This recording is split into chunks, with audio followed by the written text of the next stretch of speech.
அனைவருக்கும் வணக்கம். இன்னைக்கு ஹிந்து நியூஸ் பேப்பர்ல என்ன இம்பார்ட்டன்ட் நியூஸஸ் இருக்கு அப்படின்னு சொல்லி பார்ப்போம். ஸோ முதல்ல வந்து பார்த்தீங்கன்னா, நமக்கு தமிழ்நாடு ரிலேட்டடா ஒரு செய்தி வந்து குடுத்திருந்தாங்க.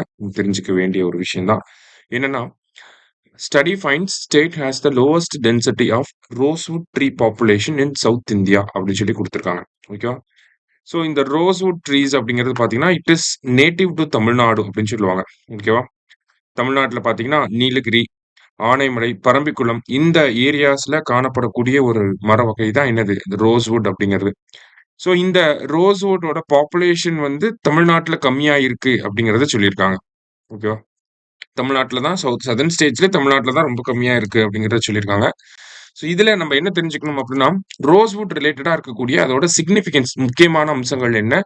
அத புரொடெக்ட் பண்றதுக்காக நம்ம ஏதாவது சட்டங்கள் இருக்கா? அப்படிங்கிறத தான் நம்ம தெரிஞ்சுக்க போறோம். சரிங்களா? ஏன்னா அந்த சட்டத்த பத்தி நம்ம ஆல்ரெடி டிஸ்கஸ் பண்ணியிருக்கோம். நியூஸ் பேப்பர்ல வந்திருக்கு. ஸோ நீலகிரி, ஆனைமலை, பரம்பிக்குளம் இந்த பகுதிகள்ல தான் இந்த ரோஸ்வுட் அப்படிங்கிற ட்ரீ காணப்படுது. சரியா? ஸோ இந்த ரோஸ்வுட்ட வந்து என்னன்னு சொல்றாங்கன்னா, ஐவரி ஆஃப் த ஃபாரஸ்ட் அப்படின்னு சொல்லி சொல்றாங்க. ஓகேவா? ஐவரி ஆஃப் த ஃபாரஸ்ட் அப்படின்னு சொல்லி சொல்றாங்க. நமக்கு it is a premium timber resource for the furniture and handicraft industries அப்படின்னு சொல்லி குடுத்திருக்காங்க. ஓகேவா?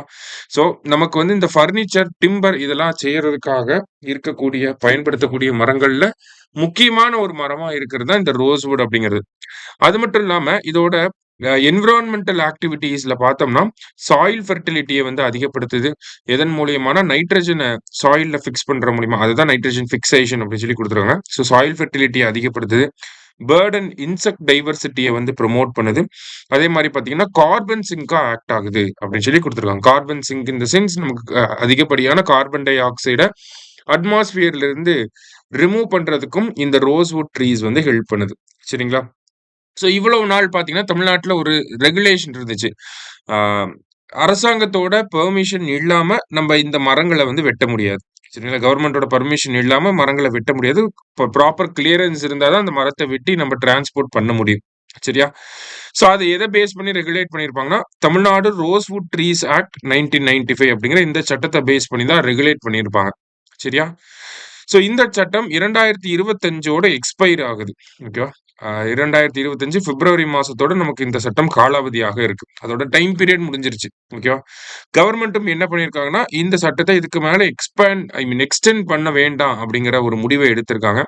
ஸோ அது இன்னும் தமிழ்நாட்டுல இந்த ட்ரீஸோட டென்சிட்டி கம்மியாகுறதுக்கான சாத்தியக்கூறுகள அதிகப்படுத்துது அப்படிங்கிறத இந்த ஆர்டிக்கிள்ல நமக்கு குடுத்திருக்காங்க. சரியா? அடுத்ததா பார்த்தீங்க அப்படின்னா, நமக்கு சைட்ஸ் அப்படிங்கிற ஒரு ஒரு பிளான்ட் ஸ்பீசிஸோ இல்ல அனிமல் ஸ்பீசிஸ் பத்தியோ பார்க்கறப்ப, ஆ நமக்கு வந்து இந்த சைட்ஸ் அப்படிங்கிறத பார்ப்போம். சைட்ஸ் அப்பெண்டிக்ஸ் 2ல வந்து இருக்கு. ஓகேவா? Convention on international trade in endangered species of wild fauna and flora. Okay. இதெல்லாம் நம்ம என்விரான்மென்ட் அப்படிங்கிற டாபிக் கீழ வரும். ஓகேங்களா? ஸோ அந்த சைட்ஸோட அப்பெண்டிக்ஸ் படி பார்க்கறப்ப அப்பெண்டிக்ஸ் 2ல இருக்கு. அதே மாரி ஐயுசிஎன்னோட கிளாசிஃபிகேஷன் படி வல்னரபிள் அப்படிங்கிற கேட்டகரியில இருக்கு. எதுனா இந்த ரோஸ்வுட் அப்படிங்கிற ட்ரீ. சரிங்களா? ஸோ இது எல்லாமே நமக்கு பிரிலிம்ஸ் பாயிண்ட் ஆஃப் வியூல தேவைப்படக்கூடிய கன்டென்ட்ஸ் தான் இங்க நம்ம பார்த்திருக்கோம். சரியா?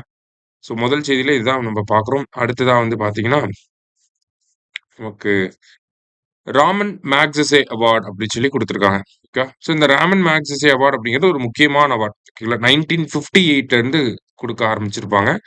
அ ஏசியால இருக்கக்கூடிய முக்கியமான அமைப்புகளுக்கு, முக்கியமான தலைவர்களுக்கு அ ஒரு greatness of spirit and transformative leadership அப்படின்னு சொல்லி குடுத்திருக்காங்க இல்லையா? ஸோ ஏசியால இருக்கக்கூடிய முக்கியமான அமைப்புகள், பீஸ்க்கு ஒர்க் பண்ணக்கூடிய அமைப்புகள், இந்த மாதிரியா இருக்கக்கூடிய ஒரு லீடர்ஸ்க்கு அவங்களுக்கெல்லாம் குடுக்கக்கூடிய ஒரு விருது தான் இந்த ராமன் மேக்ஸெஸே அவார்ட் அப்படிங்கிறது.